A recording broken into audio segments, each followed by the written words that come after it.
This is one of my favorite writers in the Oh, world. Terry I don't Southern, really sure. give him that much credit, and I should, because the things he's written have made a lot of difference in what and how I write. You know, he's fearless. Yeah. And I love that fearlessness. Red Dirt Marijuana is probably the best short story I've ever read in my life. You are so into it, you are into it by the time it gets crazy. So what else? I mean, I'm obviously familiar with the name, and I as soon as you tell me the name of the, he had a couple. Didn't he do like Magic Christian? Right. I mean, yeah. it's so Yeah. different. Candy is like a story of It's Yeah. just a berserker thing, and they did a movie that was great. Marlon Brando plays the guru. Yeah. And he's always, when someone comes in, he's levitating. You know, he's against the wall with his, you know, he's got up about this high with his legs crossed and still leave, and he'll go. You get down, there's a plastic shelf, you know, clear, Yeah. like a acrylic shelf that he sits on that no one can see. Or they'll knock, he goes, 1 second, please. Gets up on his thing, so he's like he's floating in air over there. But and it's absolute pornography. I mean, it's dirty porn. The book much worse even than the movie. Right. But Magic Christian was wonderful. That was a great book and movie, both.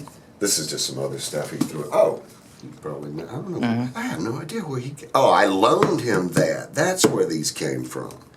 This is one he gave me. Ah. Oh, that's old. All right. I see some Willifords. I see. Check that out. That's a gift from Dennis McMillan. Because he knows how I love these guys. I'm trying to find my Nathan Hurds. They were all together here. Sure. I don't know what I've done with them. Who knows? I move things around and never remember where they are again. Nathan Hurd should all be in a pile. But this is some really, really good stuff here. If you've not read any of these, they call them old school guys because somebody came back out. Oh, Chester Himes. Sure. Chester's good. This guy's odd. Burn Smith.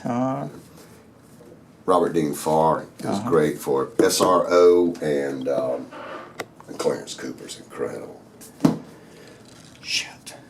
What's the other one that Robert Dean Farr did? I should say here. It's more likely than this one. There's also another one that comes.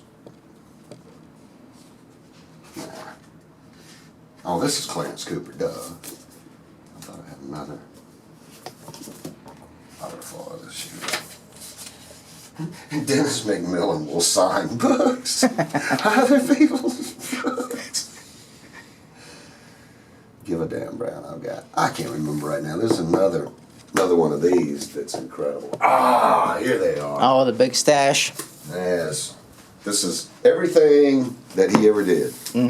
That Nathan Hurd ever did. That's the first one he wrote while he was in prison. This was originally written about black folks. See the cover? Yeah. We couldn't sell black books back Sure. then. Great book. Probably my favorite there. This one is supposedly to a lot of people his best. I never really warmed up to that particularly. Howard Street is great because it's an incredible first novel. So-so, but these two, Coal Fire Burning, is good. So what do you think about the first novel versus anything that comes after? I mean, in your case or anybody else's case, is there the raw power because you think that that's the only book you're ever going to write and publish? Is it a I think that the best example I've got is John Grisham. The Time to Kill was a very, very good book. There was so much passion and philosophy and everything else in it. And he proceeded to write the same fucking book after he's whatever Pelican Brief, whatever came out next. He wrote the same fucking book, and he still is. Yeah. Writes the same fucking book, and Yeah. you go, you wrote A Time to Kill, right? Literally, maybe not on the complete same in the same atmosphere as To Kill a Mockingbird, but Sure. goddamn good. Damn good for a first writer. And I was looking so forward to the next book, and I went, it's okay, I'll try the next one. It's like, it's the same fucking book. good guy gets involved with somebody who's done something to the bad guys, and the guy, this person or a kid or woman or whatever's running from the bad guys, and the good guy gets involved some way, and now they're both running from the bad guys, and didn't get it. I just, don't get that shit. Oh. That's Rick DeMarinis. Oh. Between us there. So that's it. That's the Boucher Con. Yeah, that's in Vegas there. And there's the big award. So was it a big A deal? couple of very nice looking awards. Yeah. Hey, I do that crap for a living, so you know. Yeah. There you go. Blackson. Isn't this great? What St. Martin's Press was giving out back then? Damn. Oh, somebody used a printer and a couple of pieces of But anyway. So how about your book? You know, street level versus the rest. I don't know. I think I told you, I don't go back and read them. I can't read them after they're out. I try, and it's like I've read them so many times. I was trying for something different with street level, and I think it was going to be more formal. But as I started writing Saw Red, I started understanding that there could be a lot of fun in there too. And I don't think that street level is as much fun as Saw Red or Art of Redemption, and definitely not as much as Flat White. That was just.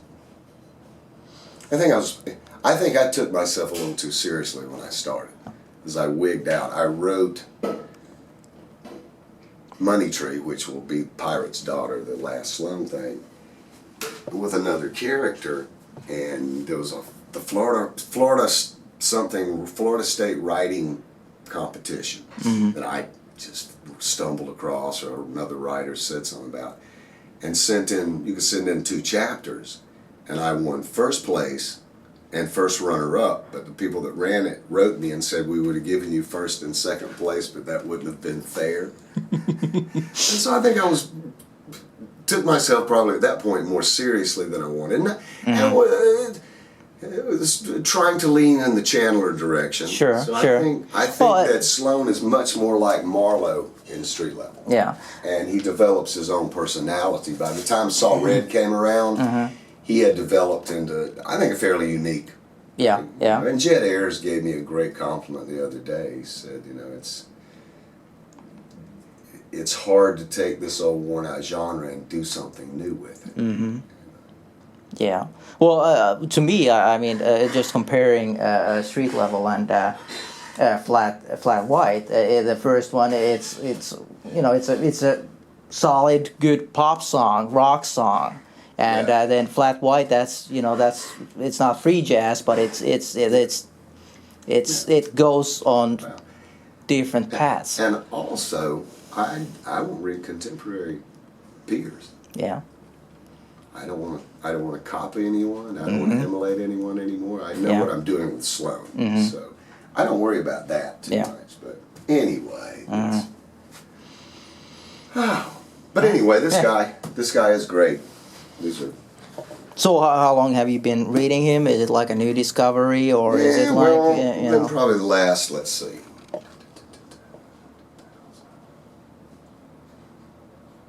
Probably about 10 years. Yeah. Which is as new as anyone that I'm into. But, all right. Give books away too.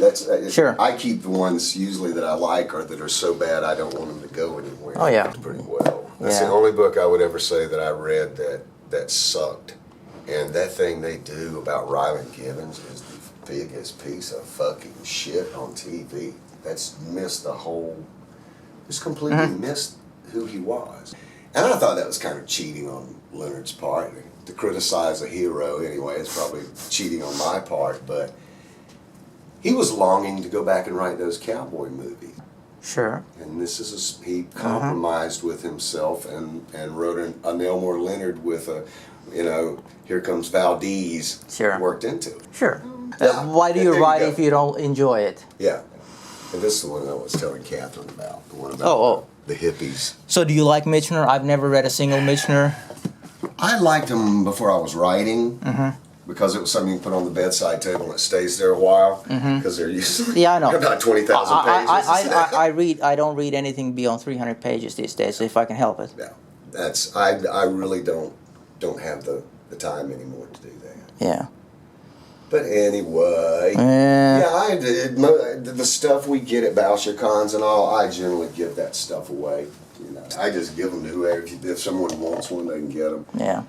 Here's some guy that I never bought into. Never ever. That's goofy. Yeah. I like some of his stuff. I don't like any of it. Not a single dab of it. Yeah.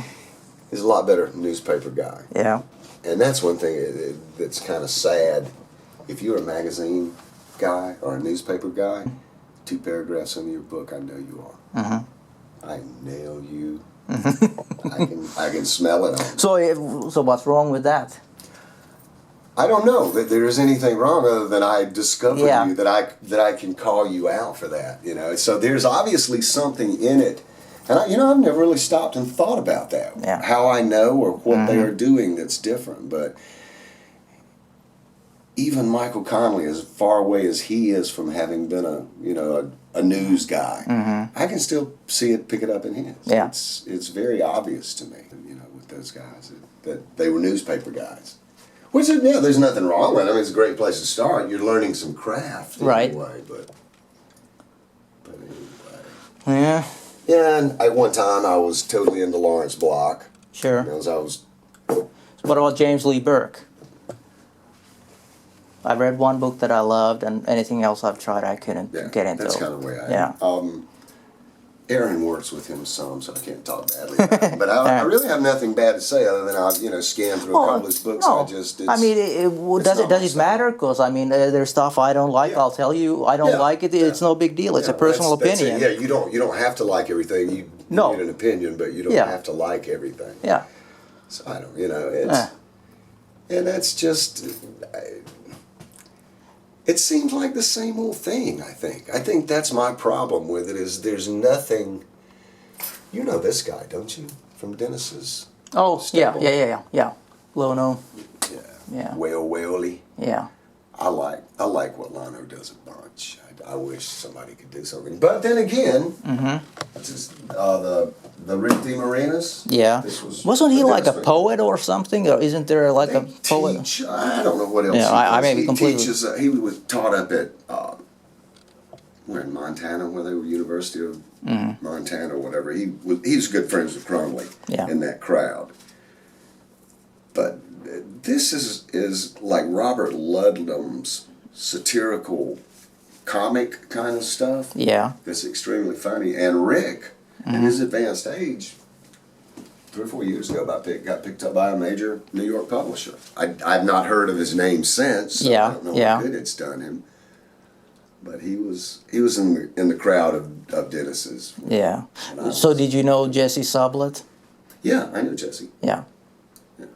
Don't see him that much anymore. He's had bad health problems. Yeah, he did. I got to kind of not know. I exchanged a few emails when he reviewed our all of her books, and but he's been putting out music. I mean, I didn't realize that's what he did. The Skunks were his band from way back, and he's always been a music-y. And I think he writes music critique for Austin. I guess he's in Austin.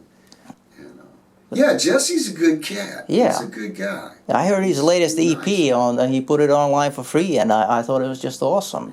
Yeah. A headless model in a convertible car and other tunes like that. Great stuff. As a person, I like Jesse a lot. Yeah. It's just not that many of his books and stuff out there. You never see his stuff anywhere, so I don't know.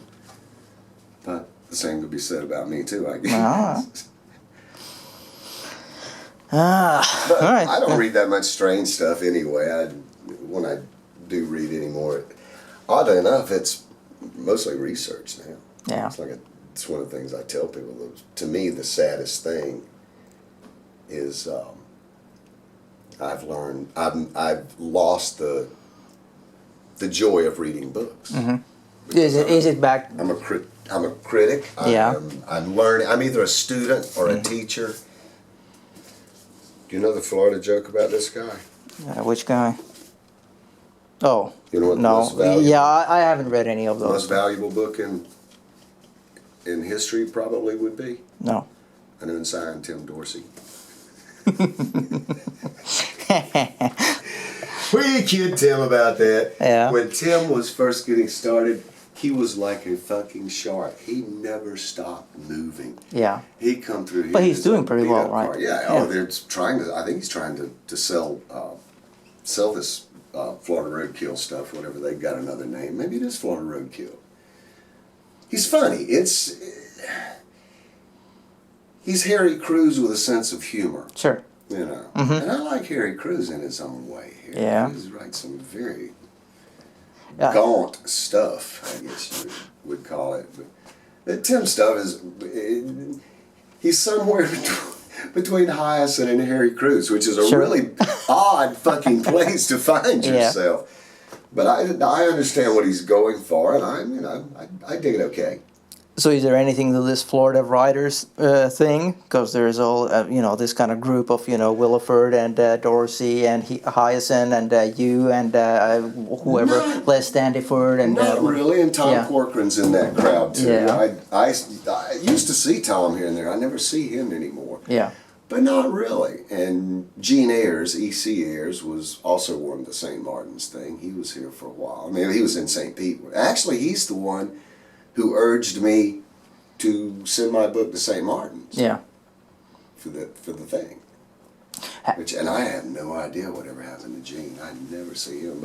And also you've got, who's the guy, the professor on the other coast, James Hall. Yeah. Is here. They're all nice guys. Yeah. I've never met Hyacinth, I don't know, but Tim I've seen here and there and everywhere. Yeah. Last time he came through and he was dead poor, his car broke down. I think I got it towed somewhere. Or either towed it myself, I can't remember. But it was so cute. He'd come through like every 30 fucking minutes. It seemed like he was doing something in Orlando. Well, his mom lives in Altamont Springs. Oh, okay, She lives here too. So that kind of made sense. But I poke a lot of fun at him in good nature. But I think he deserves it. He's worked his ass off. Yeah. Trust me. I'm far too lazy to do what he's done. And like I said, he was... The first few years, he never stopped moving. Mm-hmm. Anybody that would have him, he would show up. I just cannot do it. I've tried over and over, and it's one of the most disgraceful and disgusting things that I think anyone can do. Let the world decide how good your shit is. Mm-hmm. Blowing your own trumpet doesn't really do anything for you. It makes me run away from someone, actually. Yeah. And Tim's not overly... selly that way, just shows up. Yeah. Just do a signing here, do a signing there. Yeah. He's not really, he doesn't praise himself. He just is good old Tim and he shows up. So Yeah. I wouldn't include him in that graceless self-promotion crowd. Right now it's the California boys that can't stop doing that. I don't know what's wrong with them. Well, they want to sell books. But, there's a limit to that. They're not selling that many books. No, they're not. No, that's Is anybody? No, because they're pimping them to their friends, and you cannot make a living selling books to writers. Yeah. We all know that. We've all heard that. We all understand why you can't. We're all poor. Yeah. And that's probably another thing. I didn't go out and do all that crazy pimping the first book because I did have a day job. Mm-hmm. Still a building contractor. Yeah. Pretended to be for a while. Even when I was writing full time and didn't even want to get up in the morning and go build anything anymore.